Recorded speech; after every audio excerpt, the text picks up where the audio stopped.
So the good news, as you've heard on 5AA Breakfast and also 5AA News with Kendall this morning, is that US has confirmed the Gaza ceasefire agreement that has been reached. So will this mean less anti-Semitism in this country? Because as you know, if you've been listening or watching or reading the news of late, it appears like every day there's a case or two. And Australians are experiencing a surge when it comes to the anti-Jewish sentiment, and they're saying that it's comparable to being the worst in Western democracies. Maybe the good news today means less of that. Dr. Dvir Abramovich is the chairman of the Anti-Defamation Commission, and he joins me this morning. Doctor, thank you for your time. Good morning, Lee. It's good to be with you. First and foremost, this ceasefire is good news. It's wonderful news. You know, this is... my heart is in pieces. There's joy and there's sorrow because the news that these 33 hostages that were stolen from their families on that hellish day of October 7, 2023, will finally return home feels like kind of a sliver of sunlight piercing through the blackest storm. And we have to remember that for 467 agonizing days, these mothers, fathers, sons, and daughters have been held as pawns in the hands of the Hamas monsters, and they've been dehumanized and robbed of their freedom. So this is a kind of a lifeline that the Israeli nation and the Jewish nation has so desperately needed and prayed for. Yeah, I understand fully. It's great news in that it's happening, but you're right. When it's over a year, Doctor, it's been far, far too long, and I do feel for everyone involved.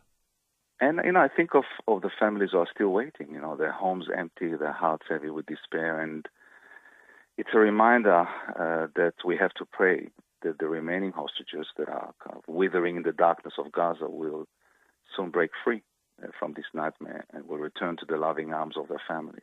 So may that day come quickly. Absolutely. I don't understand, Doctor, why there's so much anti-Jewish and anti-Semitic messaging and behaviour in Australia of recent time. Is it? I no doubt it's upset you, but are you shocked at just how much we've seen of recent times?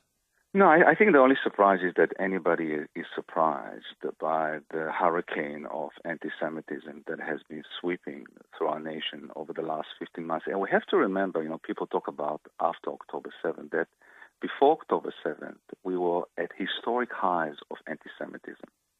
And this was a wildfire that was spreading throughout Australia in a very relentless and frightening way. And I've lived in this country for 38 years.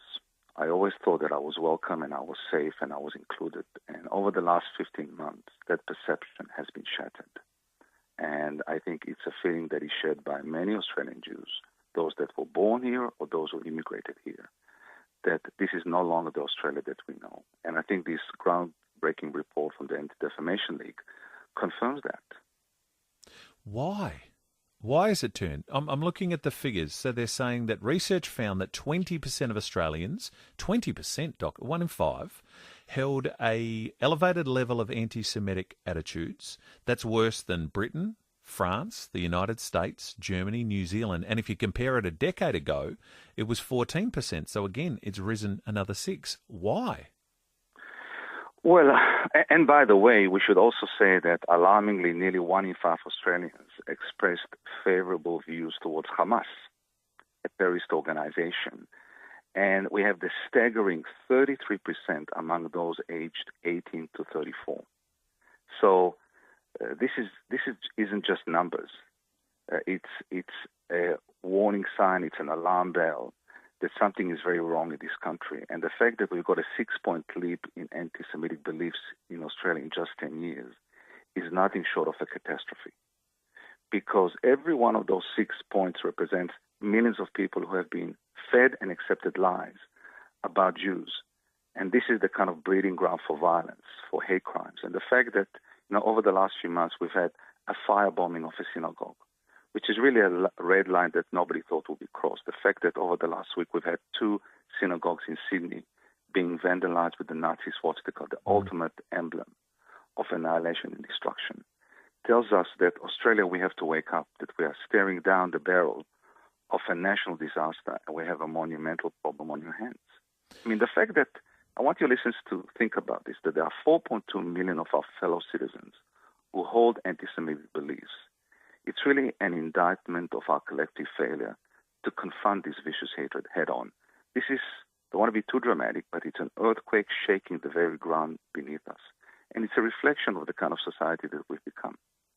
Dvir, when I see the swastikas sprayed on synagogues, it repulses me. It makes me feel so ill. How on earth in 2025 that Nazi believers or those people who lean towards the Nazi mentality or way of life, if you like, how that didn't disappear when Adolf Hitler was killed, I'll never know. I just don't understand how it's been allowed to bubble along for so long. And I've said this on the show in the last 2 weeks, Dvir, that I think we should be coming down even harder on these people. You know, any hate speech, any even reference to Nazi, we've got to knock that on the head straight away. Yeah, I mean, you're right. Nazism didn't die in the bunker with Hitler. It's alive and well. And for the last 8 years, I had been campaigning nationally to have the Nazi swastika, the Nazi salute, and the trafficking and Third Reich memorabilia banned in every state. And, of course, we also had the federal government doing this. But you're right, this is a moment of reckoning.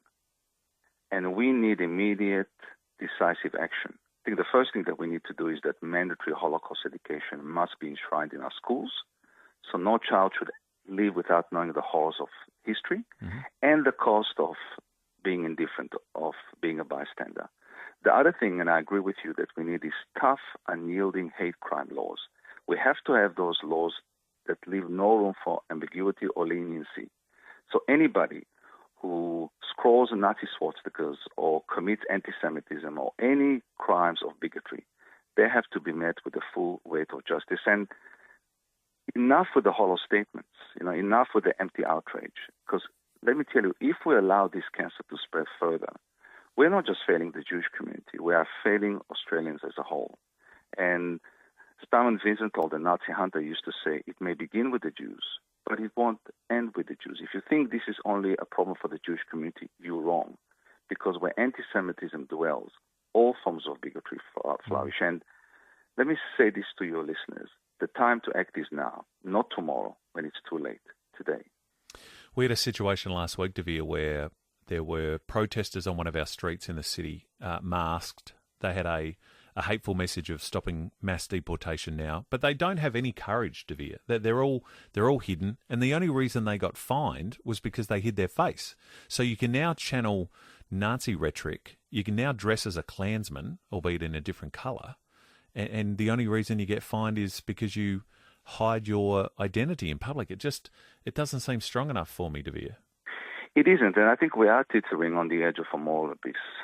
And as I said, this is a firestorm that threatens to engulf everybody. And the question is, what will come next? I mean, imagine walking into your place of worship, glancing over your shoulder, wondering if the next symbol of faith will be aimed at you. Anti-Semitism is not just about the Jewish community. The same forces that vilify and target Jews will not hesitate to turn their fire on anyone who dares to be different. Everybody is in the crosshairs of this prowling beast. And that's why I say to ignore this anti-Semitism, to ignore this evil hatred, is to hand the keys of our nation to the bigots.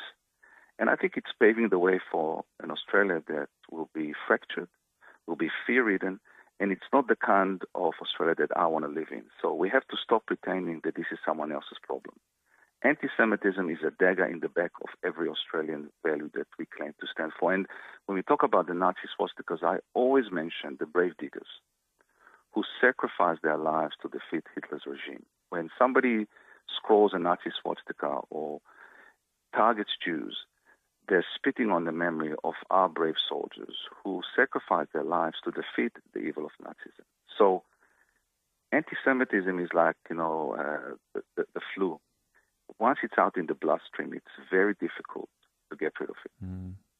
I saw Julian Leeser, the Liberal MP, who's a Jew, talk about wanting Anthony Albanese to put the Greens last at the next federal election, saying it's a real test on some of the messaging coming out from the Greens and doing all that they can. Do you think this will be an issue at our federal election, Dvir? Look, I'm not going to presume to know what the ALP or the Liberals will do, and I'm not going to talk about preferencing, but I'll tell you what is the harsh truth. This is a national emergency, and it demands a response from our Prime Minister and from our elected leaders as fierce as the hurricane of prejudice and fanaticism that we are pushing against. And today Australia stands on a knife's edge. This is the moment that our Prime Minister has to decide if we are a nation that confronts this anti-Semitism with resolve and with morality and with clarity, or one that actually gives in to electoral and political point scoring or agendas. I mean, the luxury of outrage that is whispered behind closed doors is gone. What we need now is leadership. What we need is a seismic jolt type of action from our Prime Minister, from our politician. This is an air-red siren. And the time to act is now. Thank you for your time this morning. In leaving, do you think with the ceasefire that's been reached, do you think that we will see less anti-Semitism behaviour now because of what's about to happen? No, I don't think so. Anti-Semitism has existed for thousands of years. It is, and this is so important for your listeners to understand. Anti-Semitism is never connected or related to the conduct of the Jews or to the conduct of Israel.